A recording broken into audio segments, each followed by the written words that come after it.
Une bonne journée, que le Seigneur vous encourage, vous stimule par sa parole, par son esprit aussi. Nous ne sommes pas seuls. J'espère que le texte que nous lisons ce matin nous rappelle cela. Je m'excuse parce que vous êtes rendu compte qu'hier, je vous ai partagé aussi un texte qui était en avance d'une seule journée, mais en avance quand même. Alors voilà, je vous repropose une méditation sur ce même texte, sur ce même passage. Je lis avec vous Actes 4, 29 et 30. Et maintenant, Seigneur, vois leurs menaces et donne à tes serviteurs d'annoncer ta parole avec une pleine assurance en étendant ta main pour qu'ils se fassent des guérisons, des miracles et des prodiges par le nom de ton saint serviteur Jésus. Quelle réunion de prière, n'est-ce pas?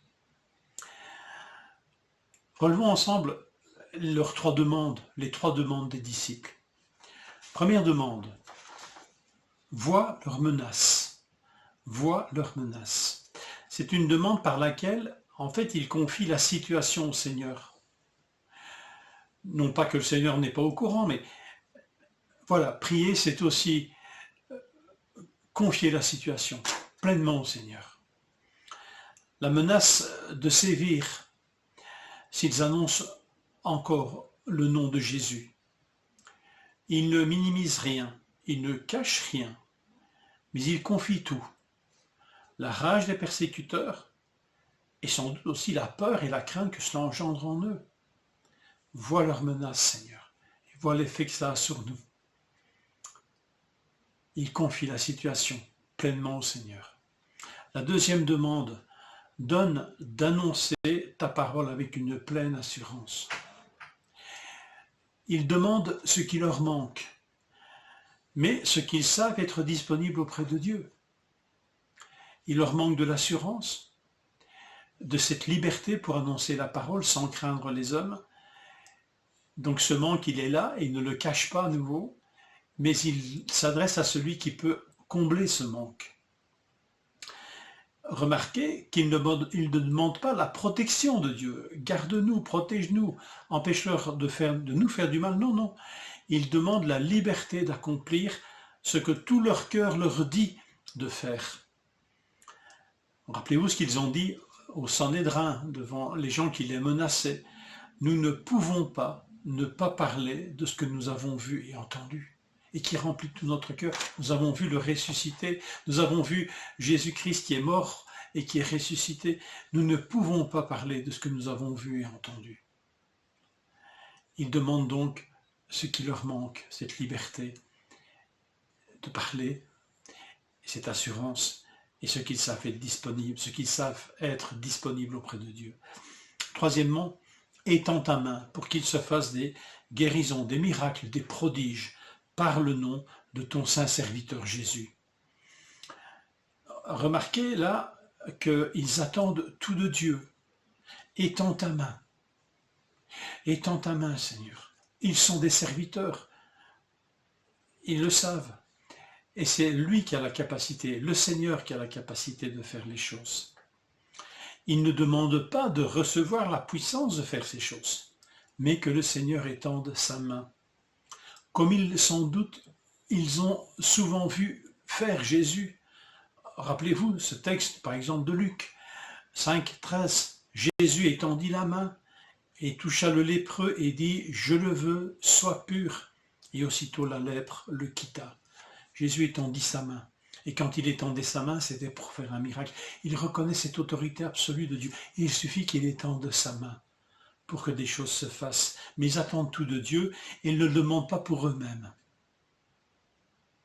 La main du Seigneur et le nom de son saint serviteur Jésus. Voilà ce qu'il leur faut, afin qu'ils se fassent des prodiges par le nom de ton saint serviteur Jésus. Voilà leur attente pour pouvoir annoncer la parole avec une pleine assurance.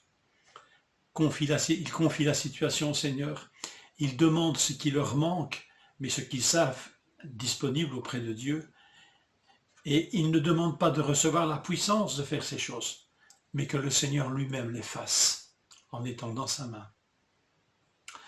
Et quand ils eurent prié, le lieu où ils étaient assemblés trembla. Et ils furent tous remplis du Saint-Esprit et ils annonçaient la parole de Dieu avec assurance. Quelle prière, mais quelle réponse! Le lieu où ils sont assemblés tremble, le lieu où ils se tiennent assemblés tremble. Étrange tremblement de terre qui n'affecte qu'une seule pièce.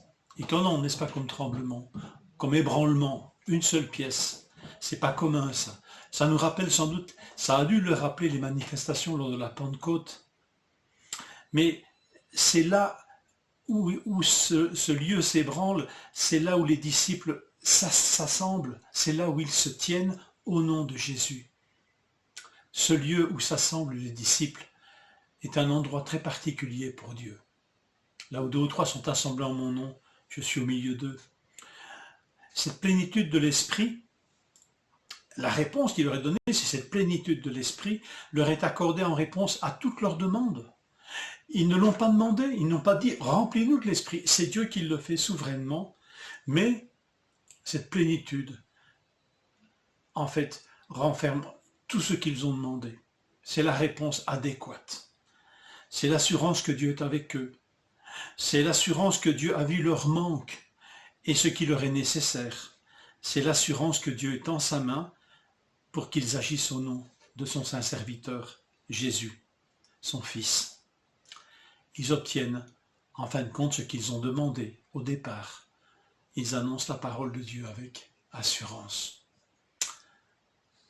Que ces paroles puissent nous encourager à nous approcher de lui sans relâche et peut-être à méditer sur ce lieu qui s'ébranla, ce lieu qui se mit à trembler, là où se tenaient quelques disciples pour prier.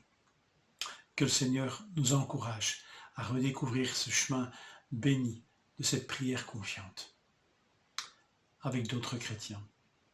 Bonne journée et que le Seigneur vous fortifie.